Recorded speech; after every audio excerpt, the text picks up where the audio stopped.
চলে এসো, আমাদের মেরিনেস্টে যেতে হবে। এসো।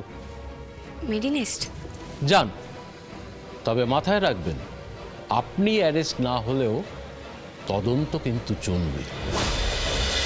আচ্ছা বলুন তো, এই ভিডিওটা বানাতে কত টাকা দিয়েছিলেন? আমি কেন কাউকে কোনো টাকা দেব যেখানে আমি কোনো জাল ভিডিও বা এরকম কোনো অপকর্ম করিনি? আবার সেই এক কথা। শুনুন, আপনি সত্যিটা স্বীকার করলে কিন্তু আপনার শাস্তিটা কম হবে।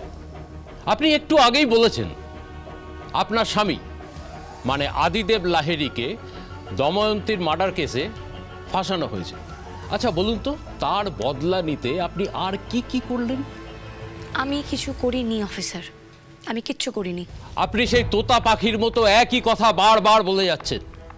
আচ্ছা ছাড়ুন, আপনি আমাকে বলুন তো, আপনি তো ডাক্তারি করেন, এই সব দু নম্বরই কাজ কারবার আপনাকে কে শেখালো?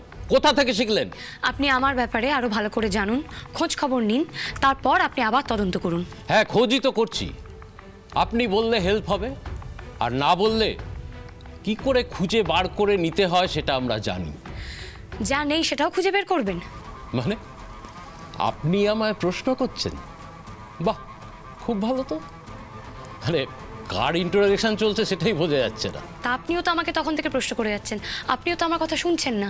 আমি তো আপনাকে বারবার বলছি আমি কোনো রকম কোনো অন্যায় কাজের সঙ্গে যুক্ত নেই, ছিলাম না, আমি ভিডিও জাল করিনি। ও, তাহলে ওই জাল ভিডিওটা একা একাই চলে এলো? দেখুন, এই ভিডিওটা যে জাল আমি তো সেটাই জানতাম না। তাই নাকি? আপনি কিচ্ছু জানেন না, কিচ্ছু করেননি, আর ওইদিকে আরেকটু হলেই নন্দিনী ব্যানার্জি কিছু না করেই ফেসে যাচ্ছিলেন এমনি এমনি। আপনি যেটা করছেন সেটা এমনি এমনি, কারণ এখন এই জিজ্ঞাসাবাদটার আর কোনো মানেই হয় না। আপনি ঠিক করে দেবেন নাকি আমি কি করব না করব? না, উনিও ঠিক করবেন না, আমিও ঠিক করব না। যা ঠিক করার আদালত ঠিক করে পাঠিয়েছে। এই যে আদালতের রায়ের কপি, এটা আপনি খুব ভালো করে পড়ে নিন।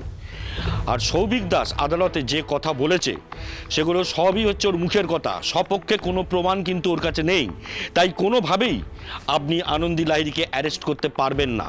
হ্যাঁ, পারবো না যতক্ষণ না প্রমাণ আমাদের হাতে আসছে।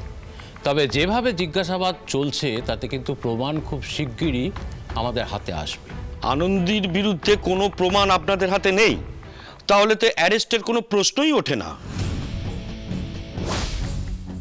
হ্যাঁ, কিন্তু মোটিভটা ক্লিয়ার। মোটিভ কি করেছে সেটাই পরিষ্কার নয়, আর আপনি মোটিভ করছেন।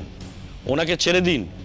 কোর্টের ভার্ডিক্টের কপিতে পরিষ্কার করে লেখা আছে আনন্দী দেবীকে আপনি শুধুই জিজ্ঞাসাবাদ করতে পারেন, শুধুই জিজ্ঞাসাবাদ। ওনাকে অ্যারেস্ট করা চলবে না। হ্যাঁ, অ্যারেস্ট তো করছি না, তবে তদন্ত তো চলবে। আর এই সময়ের মধ্যে উনি কিন্তু এই শহরের বাইরে কোথাও যেতে পারবেন না।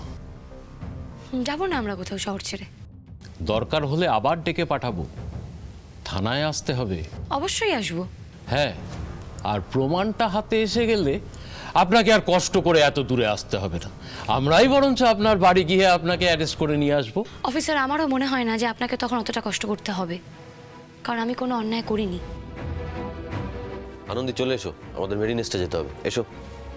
মেরিনেস্ট যান, তবে মাথায় রাখবেন আপনি অ্যারেস্ট না হলেও তদন্ত কিন্তু চলবে।